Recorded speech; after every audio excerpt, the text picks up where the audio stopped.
always bitching about something I didn't get you.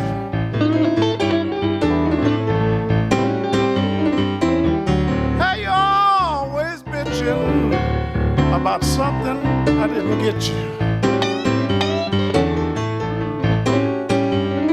So let the doorknob hit you while my damn dog should have bit you. Early on, there was a musical sense to you. I mean, were you hearing blues in local juke joints? Were you hearing it on records then? I mean, where were you getting, what was your first introduction to blues? To be honest with you, and this sounds like a joke, I think I was listening to Birds first.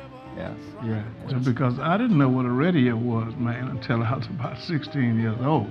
And I was running around with a rubber band up against my ear, stretching it off, stripping screen, pulling it tight as I could, and listening. And my parents, my grandmother and grandfather, the ones that I know after I learned how to play 2 or 3 licks, they said, we don't know anybody who in the family that was inclined to play music. I don't know why he got it from, so I don't know why I got it from myself.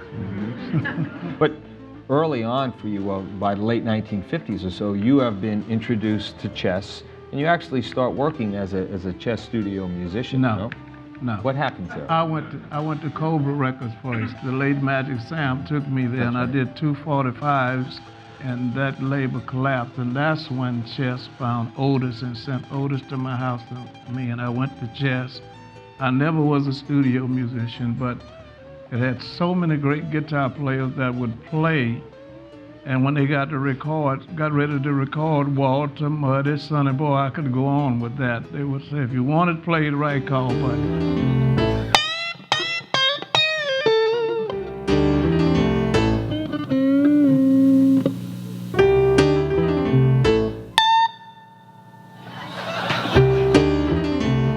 Egyptian woman told my mother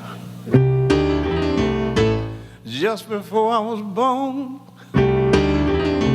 say you got a boy child coming, gonna be all right, you're gonna make pretty women run and jump and shout, and the world gonna know, yes, what's this all about? 'Cause I'm here.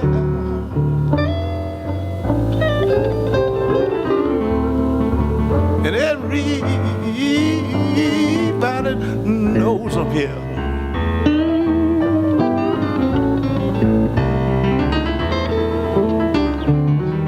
I'm a hoochie coochie man. And everybody knows I'm here.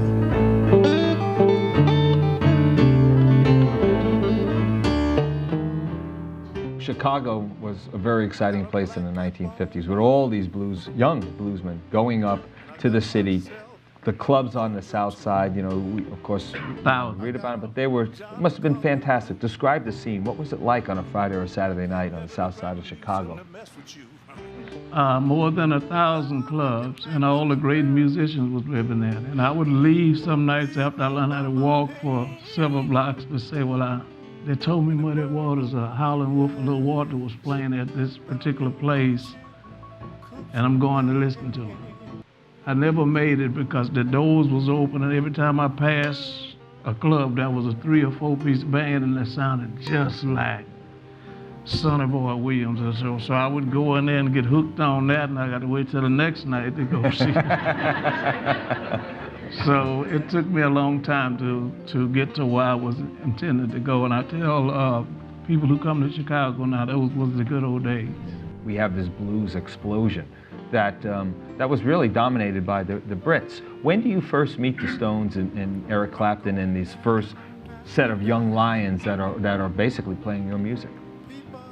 Well, to be honest, Leonard Chess went to England and got this. Matter of fact, the Stones came into Chicago to sign with Chess, and I was doing a record called My Time After Why, and I never seen a white man with hair that long.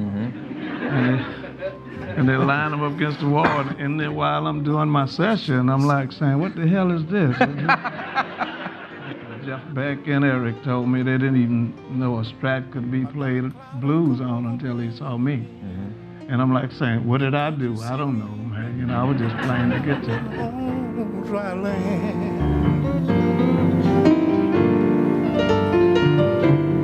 Listen, my father told me, yes he did. He said, son, don't you, oh, son, don't you, please, son, don't you rush to be a man. I didn't want to hear that. My father told me, yes he did. He said, son, don't you, oh son, please, don't you rush to be a man. I wouldn't listen. I should have listened to my father. Now, yeah, You mentioned the 3 guitar players that you were, well, 2 and then with T-Bone, BB, and Muddy, your 3 main influences. If you was interviewing Muddy Waters now, man, you'd be patting your feet as he talked. You know, I'm Really? not that good. Oh, yeah. I'm not, all that Howlin' Wolf into those guys. Until BB came out with the 3 o'clock in the morning, the guitars and harmonicas was obsolete. So for us, high school bands and all that, you could hear the trumpets and drums. And then when Les Paul and Leo Fender and them come up with the electronics on the guitar and thing, that's when the guitar took off. Yeah, And yeah. it's still there. Is this, I don't know if this is true or not, the first, or how many times have you ever been on record with BB? I played on his album, But not called Blues his Center. on yours. He never, I never had him to come. And how did this happen this time? The producer just heard the record and said, "But I think BB will do it." And you know, BB and I don't know how to say no to one another.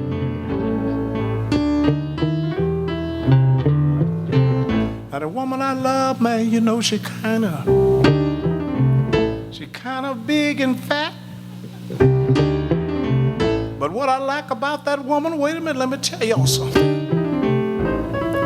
It's kinda good like that. That's why I love what I feel, man.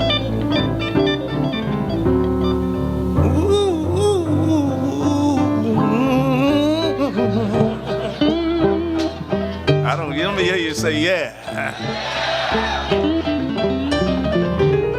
You got to love her with a feeling, man. Or you better not love this woman at all.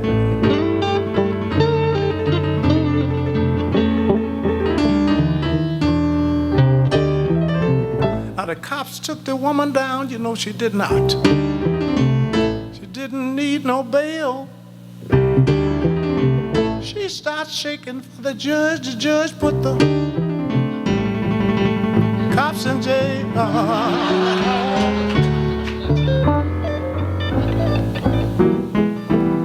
Please tell me what kind of woman is this?